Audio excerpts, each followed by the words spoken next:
त्यानंतर एक मोठी बातमी बघूयात। खराडच्या कहांडळवाडीतल्या गावकऱ्यांनी संताप व्यक्त केलाय। कहांडळवाडीमध्ये गावकऱ्यांकडनं खराडचा कोंबडीचोर असा उल्लेख करण्यात आलाय। खराडची परिस्थिती आधी फार गरिबीची होती अशी माहिती गावकऱ्यांनी दिली आहे। खराडनं सगळं काही चोरीच्या मार्गाने कमावलं असल्याचं गावकऱ्यांचं म्हणणं आहे।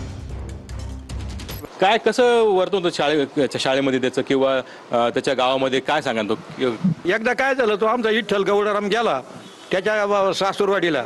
एक विधवा बाबाची फुई त्याची फुई सासू, तिला विचारलं म्हणे मी अशोकचा मामाचा मुलगा फुईचा मुलगा आहे म्हणे। मग म्हणे तुम्ही कांडावर त्याला चहा प्याला, चहा प्याल्यानंतर ती म्हातारी म्हणते काय करता मिळाल्याला?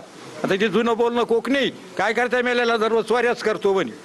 कोंबड्या आता मी सांगितलं तुम्हाला माझ्या 8 कोंबड्या नेल्या, पण मी म्हणलं जा खायला बा मांजरानच।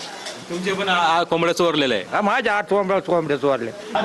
काय आता हे सगळ्या गोष्टी बघून तुम्हाला काय वाटतं, तर काय शिक्षा झाली पाहिजे की असे जे विकृत माणसाला फाशी आपल्या त्याला काय आपण त्याला बाह्यदंड केला पाहिजे, असं केलं पाहिजे की त्याचा मृत्यूदंड दिला पाहिजे त्याला।